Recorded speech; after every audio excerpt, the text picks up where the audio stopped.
नमस्कार भक्तों, मैं गुड़िया व्रत कथा चैनल में आपका स्वागत करती हूँ। ओम ऐं कली सोमाय नमः। ओम नमो भगवते वासुदेवाय। भक्तों, पूर्णिमा व्रत हिंदुओं द्वारा सबसे पवित्र व्रत माना जाता है। पूर्णिमा का व्रत करने वाले व्यक्ति को सौभाग्य और स्वास्थ्य की प्राप्ति होती है। इस दौरान विशेष रूप से भगवान शिव और विष्णु की पूजा की जाती है। भगवान विष्णु की इस पूजा को सत्यनारायण पूजा के नाम से भी जाना जाता है। हालांकि सत्यनारायण पूजा किसी भी दिन की जा सकती है, लेकिन पूर्णिमा के दौरान इसे करने से भगवान विष्णु के अवतार नारायण का आशीर्वाद सभी पर प्राप्त होता है। ओम नमो नारायण। भक्तों, पूर्णिमा यानी शुक्ल पक्ष का 15वां दिन यह महीने में एक बार आती है। इस तरह पूरे साल में कुल 12 पूर्णिमा तिथि होती हैं। पूर्णिमा तिथि के दिन चांद यानी चंद्रदेव अपनी पूर्ण कला के साथ आसमान में शोभायमान होते हैं। इसीलिए पूर्णिमा तिथि का हिंदू धर्म में बड़ा ही महत्व है। चंद्रमा का पूर्ण प्रभाव में होना चंद्रमा के शुभ फलों में वृद्धि करने वाला होता है। ज्योतिष शास्त्र में चंद्रमा को मन का कारक ग्रह बताया गया है।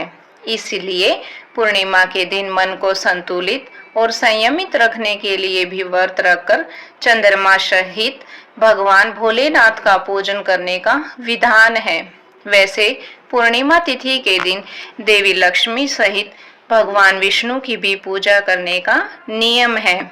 ऐसी मान्यता है कि इस दिन भगवान विष्णु सहित देवी लक्ष्मी की पूजा करने से धन दौलत और आरोग्य की प्राप्ति होती है। पूर्णिमा व्रत की संख्या व्यक्ति की अपनी श्रद्धा और क्षमता पर निर्भर करती है, लेकिन एक प्रचलित मान्यता के अनुसार 32 पूर्णिमाओं का व्रत करने से परिवार में दीर्घायु और सुख समृद्धि आती है।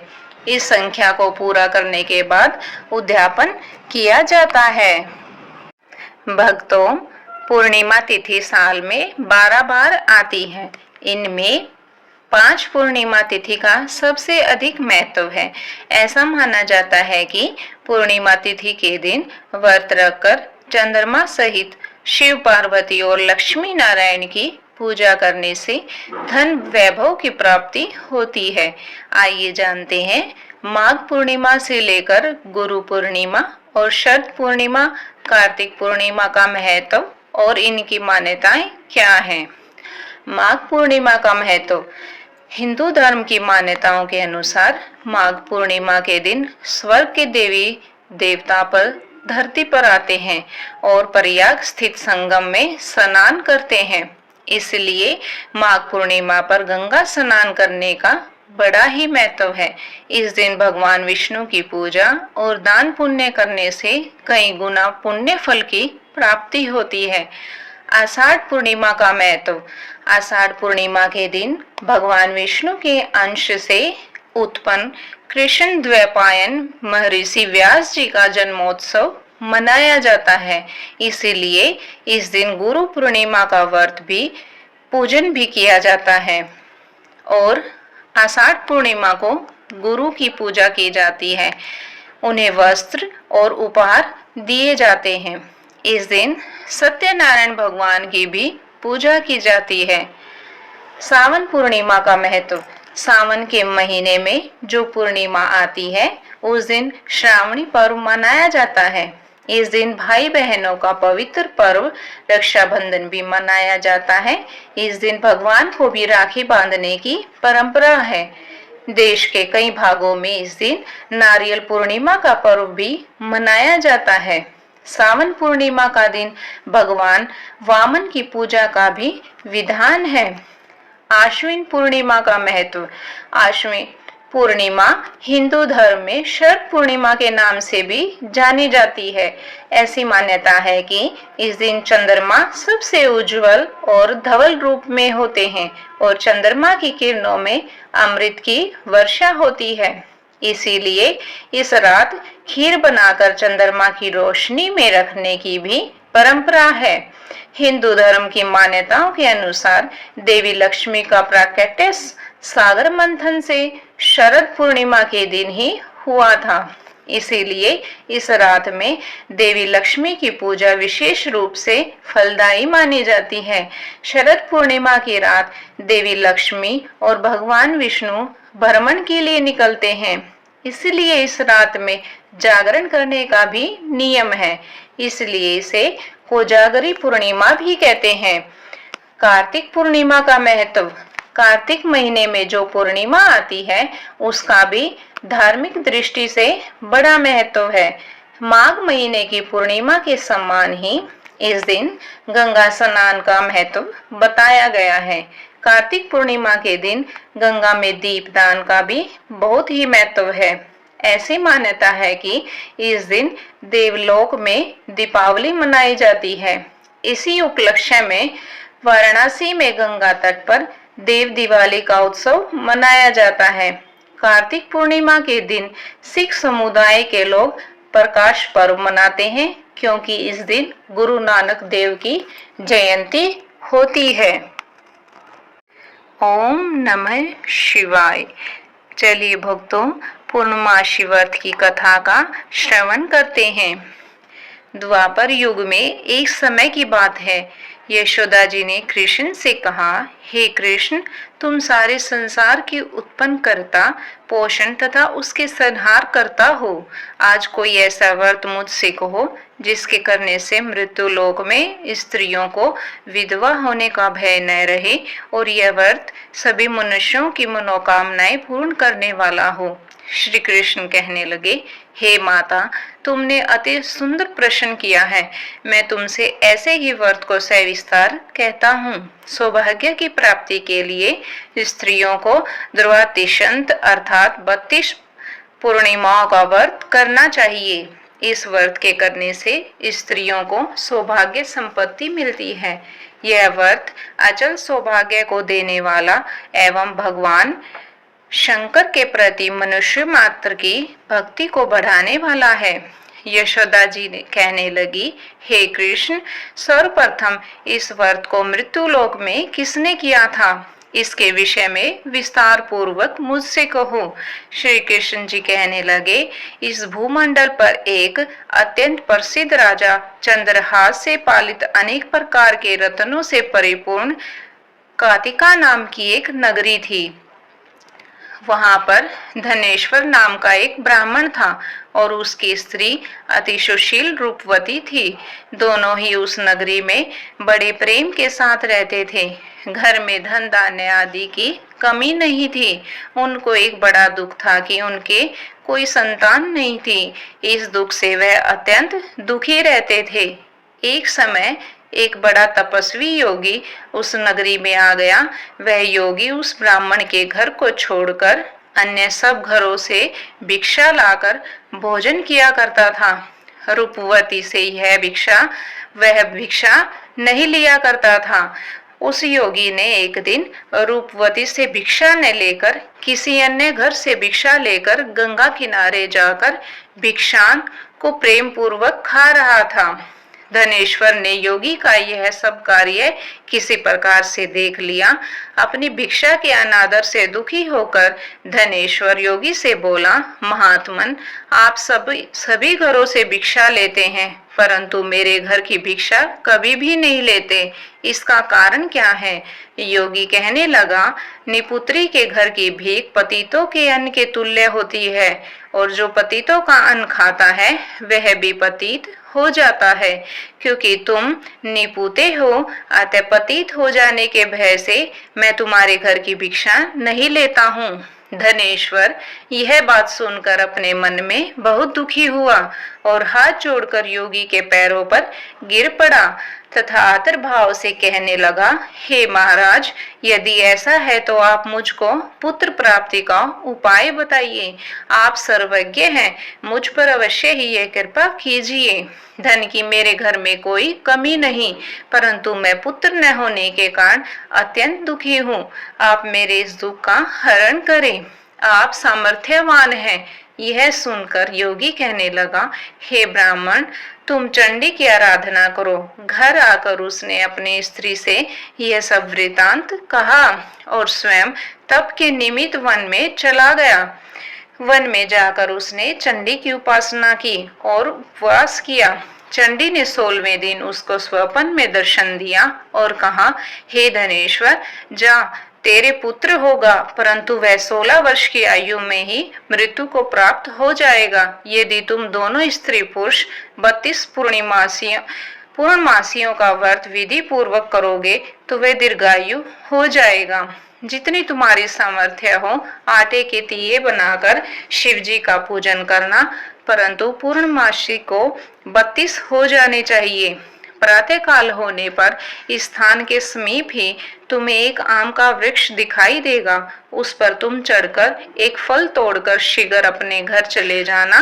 अपनी स्त्री से सब वृतांत कहना।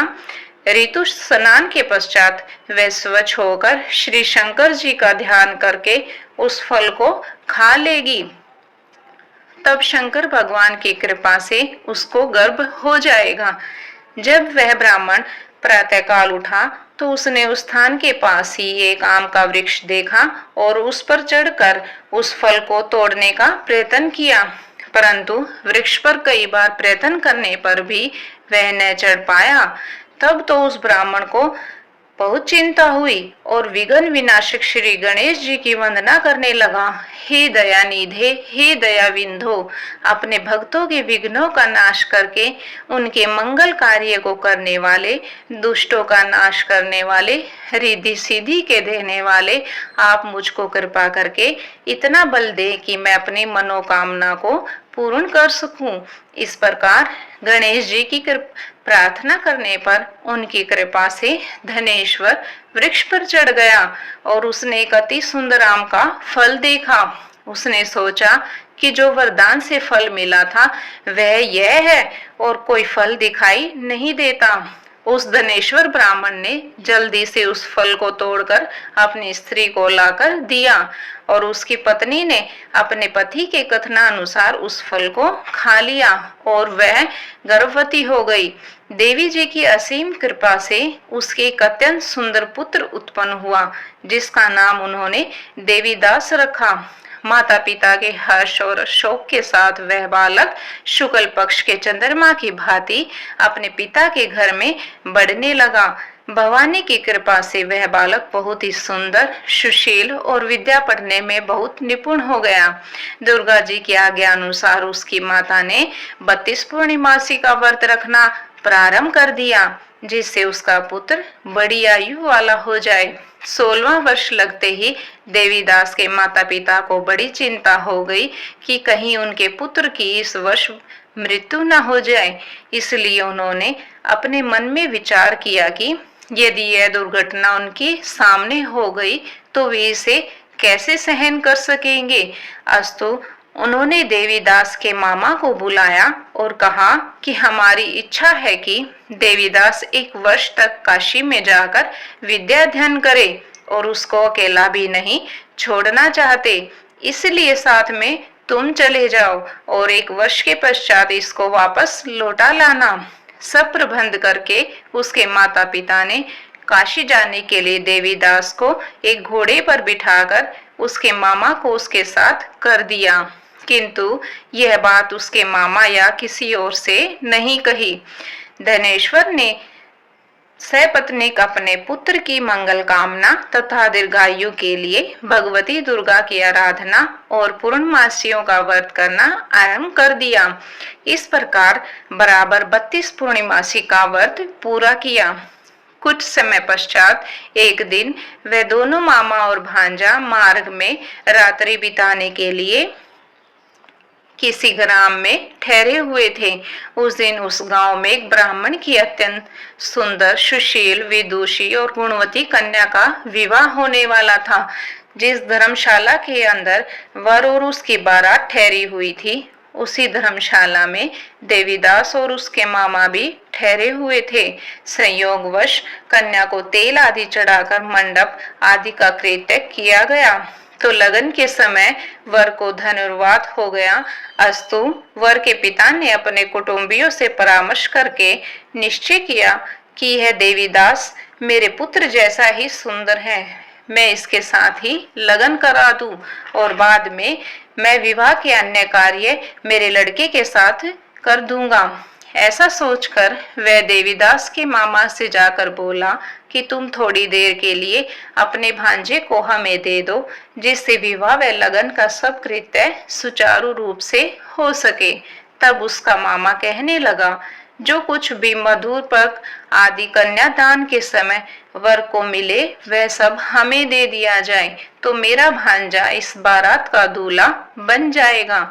यह बात वर के पिता के स्वीकार कर लेने पर उसने अपना भांजा वर करने को भेज दिया और उसके साथ सब विवाह कार्य रात्रि में विधि पूर्वक संपन्न हो गया। पत्नी के साथ वह भोजन न कर सका और अपने मन में सोचने लगा कि न जाने यह किसकी स्त्री होगी। वह एकांत में इसी सोच में गर्म निश्वास छोड़ने लगा तथा उसकी आंखों में आंसू भी आ गए। तब वधू ने पूछा कि क्या बात है, आपने इतने उदासीन व दुखी क्यों हो रहे हो? तब उसने सब बातें जो वर के पिता व उसके मामा में हुई थी उसको बतला दी। तब कन्या कहने लगी, यह ब्रह्म विवाह के विपरीत कैसे हो सकता है?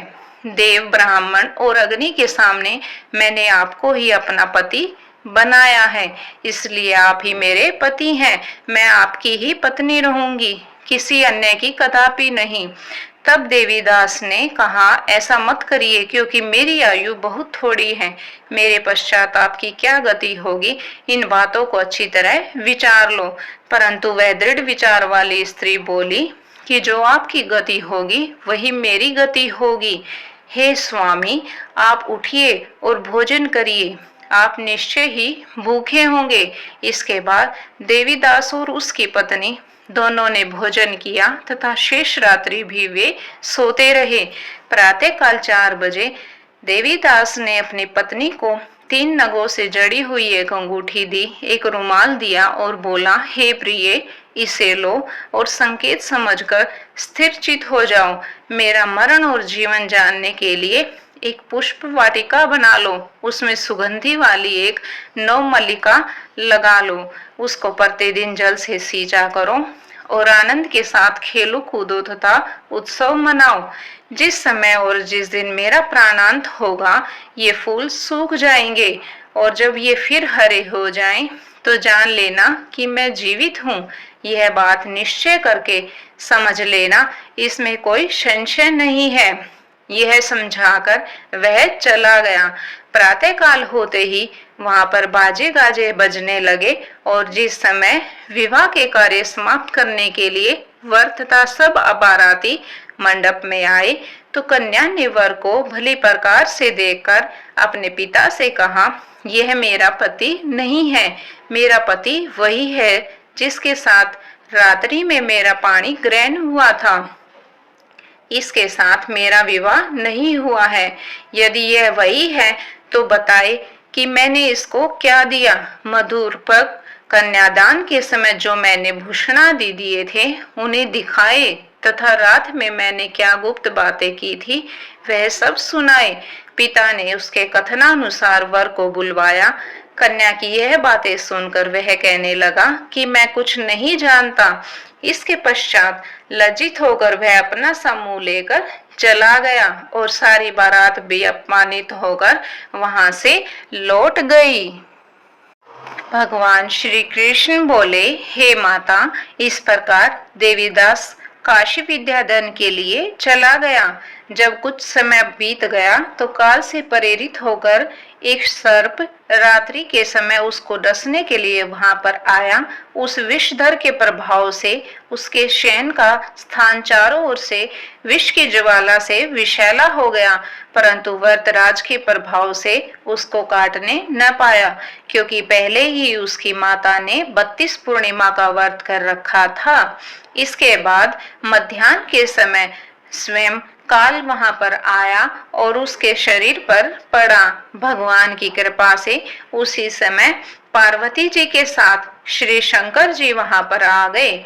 उसको मूर्छित दशा में देखकर पार्वती जी ने भगवान शिव जी से प्रार्थना की, महाराज, इस बालक की माता ने पहले 32 पूर्णिमा का व्रत किया था, जिसके प्रभाव से हे भगवान आप इसको प्राण दान दे। भवानी के कहने पर भक्त वत्सल भगवान श्री शिव जी ने उसको प्राण दान दे दिया। इस व्रत के प्रभाव से काल को छोड़ देना पड़ा और वह स्वस्थ होकर बैठ गया। उधर उसकी स्त्री उसके काल की प्रतीक्षा किया करती थी। जब उसने देखा कि उस पुष्प वाटिका में पत्र पुष्प कुछ भी नहीं रहे तो उसको अत्यंत आश्चर्य हुआ, और जब वह वैसी ही हरी भरी हो गई तो वह जान गई कि वे जीवित हैं। यह देखकर वह बहुत प्रसन्न मन से अपने पिता से कहने लगी कि पिताजी, मेरे पति जीवित हैं, आप उनको ढूंढिए। जब 16वां वर्ष व्यतीत हो गया तो देवदास ने अपने मामा के साथ काशी में चल दिया। इधर उसके ससुर उसको ढूंढने के लिए अपने घर से जाने वाले थे कि वह दोनों मामा भांजे वहां पर आ गए। उसको आया देखकर उसका ससुर बड़ी प्रसन्नता के साथ उसको अपने घर में ले आया। उस समय नगर के निवासी भी वहां इकट्ठा हो गए और सब ने निश्चय किया कि अवश्य ही इसी बालक के साथ इस कन्या का विवाह हुआ था। उस बालक को जब कन्या ने देखा तो पहचान लिया और कहा कि यह तो वही है जो संकेत करने गया था। तदुपरांत सभी कहने लगे, भला हुआ जो यह आ गया, और सब नगरवासियों ने आनंद मनाया। कुछ दिन बाद देवीदास ने अपनी पत्नी और मामा के साथ अपने ससुर के घर से बहुत सा धन दहेज में लेकर अपने घर के लिए प्रस्थान किया। जब वह अपने गांव के निकट आ गया तो कई लोगों ने उसको देखकर उसके माता पिता को पहले ही जाकर खबर दे दी कि तुम्हारा पुत्र देवीदास अपनी पत्नी और मामा के सहित आ रहा है। ऐसा समाचार सुनकर पहले तो उन्हें विश्वास नहीं हुआ, किंतु जब और लोगों ने भी उनकी बात का समर्थन किया तो उनका बड़ा आश्चर्य हुआ। लेकिन थोड़ी देर में देवीदास ने आकर अपने माता पिता के चरणों में अपना सिर रखकर प्रणाम किया और उसकी पत्नी ने अपने सास ससुर के चरणों का स्पर्श किया तो माता पिता ने अपने पुत्र और पुत्र वधू को अपने हृदय से लगा लिया और दोनों की आंखों से प्रेमाश्रु बह चले। अपने पुत्र और पुत्र वधू के आने की खुशी में धनेश्वर ने बड़ा भारी उत्सव किया और ब्राह्मणों को बहुत सी दान दक्षिणा देकर प्रसन्न किया। श्री कृष्ण जी कहने लगे, इस प्रकार धनेश्वर 32 पूर्णिमाओं के व्रत के प्रभाव से पुत्रवान हो गया। जो भी स्त्रियां इस व्रत को करती हैं वे जन्म जन्मांतरों में वैधव्य का दुख नहीं भोगती और सदैव सौभाग्यवती रहती हैं। यह मेरा वचन है, इसमें कोई संदेह नहीं मानना। यह व्रत पुत्र पौत्रों को देने वाला, संपूर्ण मनोकामनाओं को पूर्ण करने वाला है। 32 पूर्णिमाओं के व्रत करने से व्रती की सब इच्छाएं भगवान शिव जी की कृपा से पूर्ण हो जाती हैं। बोलो शिव भोले शंकर की जय। ओम जय शिव ओंकारा, स्वामी जय शिव ओंकारा। ब्रह्मा विष्णु सदा शिव, ब्रह्मा विष्णु सदा शिव, अर्धांगिनी धारा। ओम जय शिव ओंकारा। एकानन चतुरानन पंचानन राजे, स्वामी पंचानन राजे। हंसानन गरुड़ासन, हंसानन गरुड़ासन, वृषवाहन साजे। ओम जय शिव ओंकारा। दो भुज चार चतुर्भुज, दस भुज ते सोहे, स्वामी दस भुज ते सोहे, तीनों रूप निरखता, तीनों रूप निरखता, त्रिभुवन जन मोहे। ओम जय शिव ओंकारा, अक्षमाला वनमाला, मुंडे माला धारी, स्वामी मुंडे माला धारी, चंद्र मृग मद सोहे, चंदन मृग मद सोहे, भोले शुभकारी। ओम जय शिव ओंकारा, श्वेतांबर पीतांबर, बाघंबर अंगे, स्वामी बाघंबर अंगे, सनकादिक ब्रह्मादिक, सनकादिक ब्रह्मादिक, भूतादिक संगे। ओम जय शिव ओंकारा, कर के मध्य कमंडल, चक्र त्रिशूल धरता, स्वामी चक्र त्रिशूल धरता, जग करता जग भरता, जग करता जग भरता, जग संहार करता। ओम जय शिव ओंकारा, ब्रह्मा विष्णु सदा शिव, जानत अविवेका, स्वामी जानत अविवेका, प्रणाक्षर के मध्य, प्रणाक्षर के मध्य, ये तीनों एका।